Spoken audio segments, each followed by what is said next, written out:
কাণতে ঝুমুঙালৈ যামে তোমাৰ ঘৰলৈ ফটা টেঙা বুটলি বিধেৰা নাচনি ফটা টেঙা বুটলি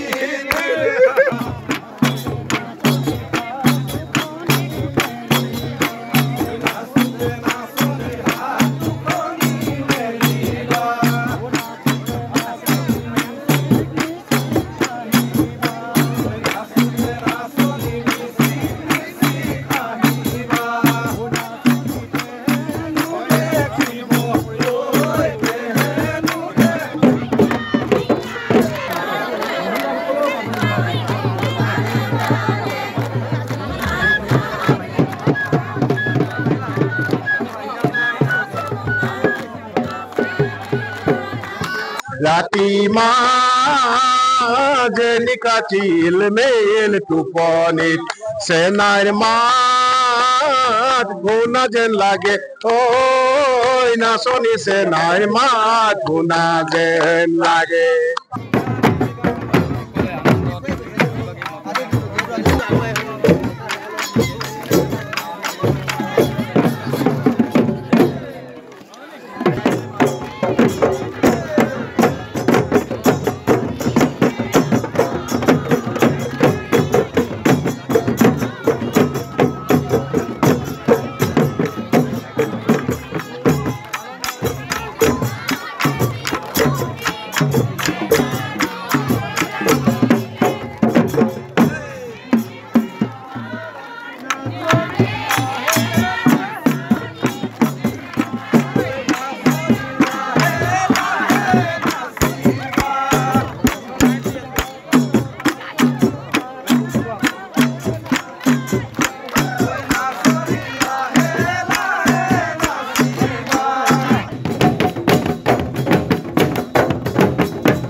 বিহু শুভেচ্ছা জনাইছো।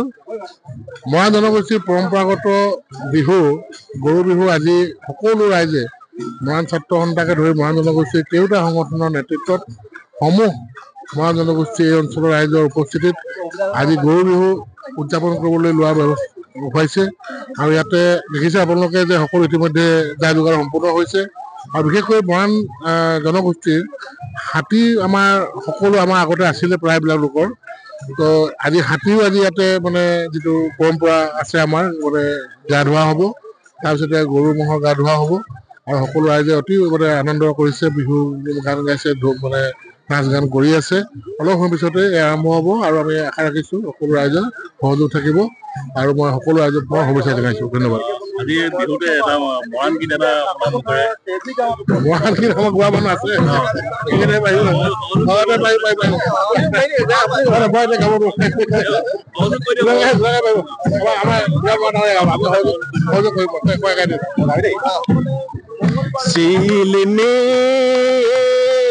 টোপনি মাজে ৰাতি আমাক এই আচলতে আমাৰ গাঁওখনত বহুজন ৰাইজৰ পদধূলা পৰিছে। আমাৰ সন্মানীয় বিধায়ক মহোদয় বলিন চেতিয়া এইখন আমাৰ শদিয়া সমষ্টি মাননীয় বিধায়ক বলিন চেতিয়া মহোদয় ইয়ালৈ আহিছে।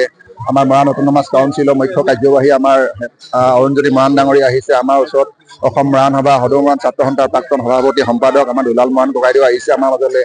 এনেকৈ কৰি আমাৰ ইয়াত আমাৰ জিলা পৰিষদৰ সদস্য এবাৰ নতুনকৈ উঠিছে আমাৰ পাপু শইকীয়াকো আমি ইয়াত দেখিছোঁ, তেখেতো ইয়ালৈ আহিছে। আমাৰ বসন্ত দুৱা ইয়াৰ আছে, তেখেতো আহিছে। অসম মৰাণ সভাৰ উপ সভাপতিগৰাকী আমাৰ ইয়াৰে নিজৰ আমাৰ চুবুৰীয়ে প্ৰভাত মৰাণ, তেখেতো ইয়ালৈ আহিছে। আৰু সকলো ৰাইজ আচলতে আপোনালোকে ইয়ালৈ আহিছে। সকলোকে প্ৰথমতে মই আদৰণি জনাইছোঁ, বিহুৰ শুভেচ্ছা জনাইছোঁ, ওলগ জনাইছোঁ আৰু আদৰণি জনাইছোঁ। খুব ভাল লাগিছে। আমি আচলতে ধন্য হৈছোঁ আজি গাঁও হিচাপে, এখন গাঁৱৰ মানুহ হিচাপে মই নিজকে ধন্য মানিছোঁ আৰু আজি মানে মই আচলতে আনন্দত মানে আত্মহাৰা পৰিছোঁ আপোনালোক সকলোকে ইয়াত দেখি কেনে।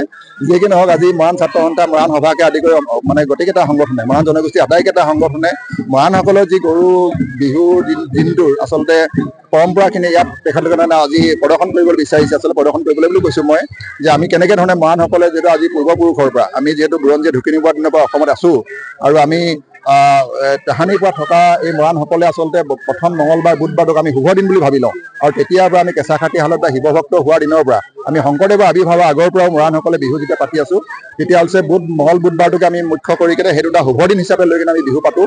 আৰু ঠিক তেতিয়াৰ পৰা আচলতে পৰম্পৰা চলি আছে। হয়, আজি কিছুমান মৰাণ মানুহে, আমাৰ 2-4জন মৰাণ মানুহে বিহু অকণমান আমাৰ মাজত আগা পিছা হৈছে বুলি আমি সকলোৱে জানে। আজি কিছুমান 2-1জন মানুহে বেদৰ বিহুটো মানে, বা 2 এখন আমাৰ বিয়া আকৌ উঠাই বুলি আছে, অকণমান দেৰি হয়, কিন্তু গৰিষ্ঠ সংখ্যক মানুহ, প্ৰায় 70-80% মৰাণ মানুহে এতিয়াও আচলতে এই বিহুখন নহ'লে উৰুকা, বুধে গৰু বিহু, বৃহস্পতিয়ে মানুহ বিহু হিচাপে পালন কৰি আছে আৰু আছোঁ।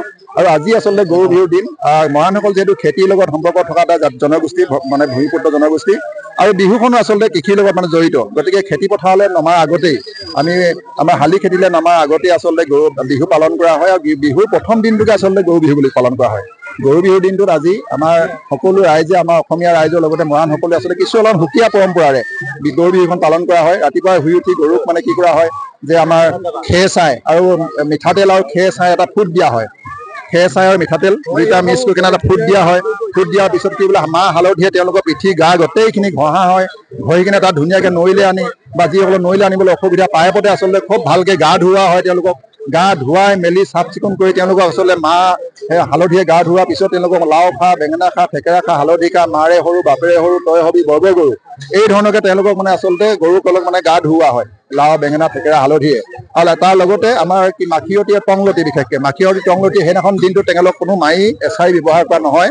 মাখিয়তী টংলতিয়ে তেওঁলোকক কোবাই মেলি লাহেকৈ কোবাই দিয়া হয়, যাতে তেওঁলোক মানে কোনো ধৰণৰ কীট পতংগই, মাখিয়ে তেওঁলোক যাতে আক্ৰমণ কৰিব নোৱাৰে। ইয়াৰ আচলতে বৈজ্ঞানিক কিছুমান ভিত্তিও আছে আগতে, যে ইয়াত মাখিয়তী টংলতিয়ে যেতিয়া কোবাই দিয়া হয় গৰুটো গাত, তেতিয়া আচলতে মাখিৰ ওচৰলৈ আহিব নোৱাৰে, বা তেওঁলোকৰ মানে কি বুলি কয়, শত্ৰু মানে তেনেকুৱা ধৰণৰ কীট পতংগ তালৈ আহিব নোৱাৰে। তেনেকুৱা কাৰণে, সেইটো কাৰণে আচলতে আমি আমাৰ মাখিয়তী টংলতি ব্যৱহাৰ কৰা বুলি আমি ভাবোঁ। তাৰপিছত আমাৰ নিজৰ গৰুৰ গোহালিটো গোটেই চফা কৰা হয়, পানী ছটিওৱা হয়। হেৰিখিনি মানে যেতিয়ালৈকে নহ'ব, গধূলি গৰুৱে পিঠা নোখোৱালৈকে আমি ঘিলা পিঠাটো খাব নোৱাৰোঁ। তেলত দিয়া পিঠাটো আমাৰ মৰাণ মানুহে খাব নাখায়। যেতিয়া গধূলি, আজি গৰু বিহুৰ দিনটোত গধূলি প্ৰতিজন গৰুকে দুজনী ঘিলা পিঠা কলাপাতৰ আগত বান্ধি তেওঁলোকক খুৱাব, নতুন পঘাই বান্ধিব, ঘিলা পিঠা খুৱাব, বোলে বিহু হৈছে। আৰু দিনৰ ভাগতে নাঙল যুৱলি গোটেইখিনিকে কেঁচা পঠীয়া পিঠাখিনি যিখিনি খুন্দি আনি থ'ব, ঢেঁকীতে হওক বা মেচিনতে হওক, সেইখিনি ছটিয়াব এইকেইটা খেতি সঁজুলিখিনি। তাৰপিছতহে আচলতে কি হ'ব, মানুহে লাহেকৈ ৰাতিলেহে মানুহে বিহু মানে লাহেকৈ ঘিলা পিঠা পুৰিব। ৰাতি মানে আজি 10-11 বজাত ঘিলা পিঠা পুৰিব। কাইলৈ ৰাতিপুৱাই প্ৰথমতে তাৰমানে কাইলৈ মানুহ বিহু যিহেতু, কাইলৈ ৰাতিপুৱাই প্ৰথমে মানুহজনীয়ে মানুহটোক দিব, বা জীয়েক পিতেক আটাইখিনি একেলগে বহি খাব, ওচৰ চুবুৰীয়াক মাতিব। এনেকৈ ধৰণে আচলতে পৰম্পৰাখিনি কৰি গৈ আছে মৰাণ মানুহে। গতিকে আজি ইয়ালৈ সকলোৱে আহিছে সেই পৰম্পৰাখিনি আমি কৰিবৰ কাৰণে। আপোনালোকো আহিছে, সাংবাদিক বন্ধুসকল, সকলোকে মই পুনৰবাৰ ধন্যবাদ জনাইছোঁ, সকলোকে আদৰণি জনাইছোঁ। আৰু ইয়ালৈ আহি কিনে